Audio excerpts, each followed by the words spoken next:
భవానీ నామస్మరణతో ఇంద్రకీలాద్రి మారుమవుతుంది. ఇంద్రకీలాద్రిపై భవానీ భక్తుల దీక్షల విరమణ రెండో రోజు కొనసాగుతుంది. భవానీ దీక్షదారులు గిరి ప్రదక్షిణ పూర్తి చేసి మల్లికార్జున మహామండపంలో ఇరుముళ్లు సమర్పిస్తున్నారు. తెలుగు రాష్ట్రాలతో పాటు కర్ణాటక, తమిళనాడు నుంచి భవానీ భక్తపరులు తరలి వస్తున్నారు. ఇరుముడు సమర్పించేందుకు ప్రత్యేక కౌంటర్లు ఏర్పాటు చేశారు. ఇదే అంశానికి సంబంధించి దుర్గగుడి ఆలయం వద్ద నుంచి పూర్తి సమాచారం మా ప్రతినిధి కాంతి అందిస్తారు. కాంతి,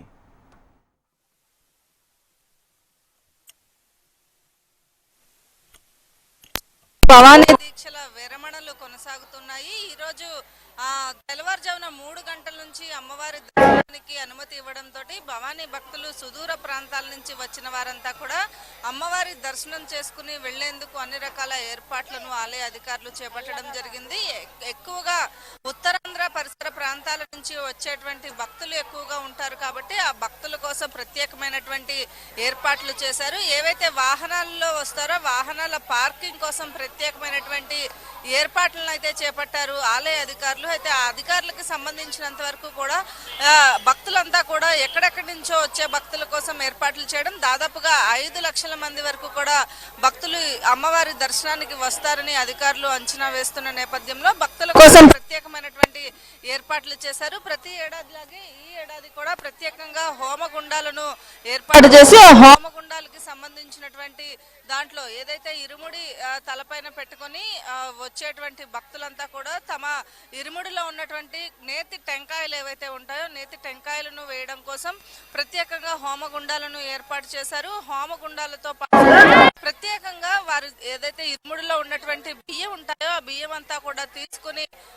అక్కడ అమ్మవారి మాల విరమణ చేసిన తర్వాత భక్తులను బయటకు పంపిస్తూ ఉన్నారు. అయితే దసరా తర్వాత ఇంద్రకీలాద్రి పైన భవానీ దీక్షల విరమణ కోసం మాత్రం ఇంత పెద్ద ఎత్తున ఏర్పాట్లు అయితే చేపడుతూ ఉంటారు. అయితే భక్తుల కోసం ప్రత్యేకమైనటువంటి క్యూ లైన్స్ ని వినాయకుడి గుడి వద్ద నుంచి ప్రారంభించి మొత్తం అమ్మవారి దర్శనం అయ్యి బయటకు వెళ్లేంత వరకు కూడా ఎక్కడా కూడా ఇబ్బంది లేకుండా పోలీసు బందోబస్తుని కూడా ఏర్పాటు చేయడం జరిగింది. సుదూర ప్రాంతాల నుంచి వచ్చేటువంటి భక్తులు ఎవరైతే ఉంటారో భక్తుల కోసం ప్రత్యేకమైనటువంటి యాప్ ని కూడా అందుబాటులోకి తీసుకువచ్చారు. ఈసారి కొత్తగా యాప్ ని లాంచ్ చేయడం, అలాగే భక్తులకు ఇబ్బంది లేకుండా ఉండడంతో ఇప్పటికీ ప్రత్యేకమైన ఏర్పాట్లన్నీ చేస్తూ అధికారులు సమీక్షలు అయితే నిర్వహించారు. సుదూర ప్రాంతాల నుంచి వచ్చేటువంటి భక్తుల కోసం వాలంటీర్స్ ని కూడా ఏర్పాటు చేసి సేవా కార్యక్రమాలు చేసేవారిని అలాగే వాలంటీర్స్ ని కూడా ఏర్పాటు చేయడం జరిగింది. ఇక హోమగుండంలో నేతికాయలు సమర్పించి వెళ్లేంత వరకు కూడా భక్తులకు ఇబ్బంది లేకుండా ఏర్పాట్లన్నింటినీ అయితే చేపట్టడం జరిగింది.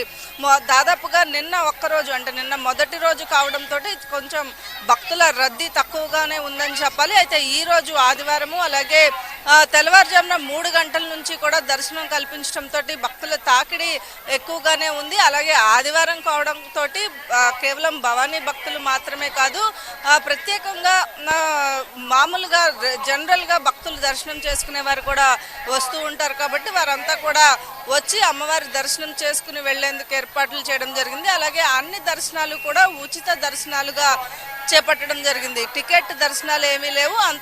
అంతరాలయ దర్శనాన్ని పూర్తిగా రద్దు చేశారు. అంతరాలయ దర్శనం లేదు. అన్ని దర్శనాలు కూడా అన్ని క్యూ లైన్లు కూడా వచ్చేటువంటి భక్తుల కోసం ఈ 5 రోజుల పాటు పూర్తిగా ఉచిత దర్శనాలుగా చేపట్టడం జరిగింది. అలాగే ప్రసాదం కౌంటర్స్ ని కూడా ప్రత్యేకంగా ఏర్పాటు చేసి ప్రసాదం కౌంటర్లకు దగ్గర కూడా యాప్ ఏదైతే లాంచ్ చేశారో యాప్ లో ఈ ప్రసాదం కూడా ముందుగానే బుక్ చేసుకునే అవకాశాన్ని అయితే కల్పించారు. అయితే సుదూర ప్రాంతాల నుంచి వచ్చేటువంటి భక్తులు ఇబ్బంది పడకుండా ముందుగానే ఏదైతే కృష్ణా నదిలో స్నానం ఆచరించి తలనీలాలు సమర్పించి అమ్మవారి దర్శనానికి వచ్చే వారి కోసం ప్రత్యేకమైనటువంటి ఏర్పాట్లు అయితే చేపట్టడం జరిగింది. Rajendra, thank you Kanthi.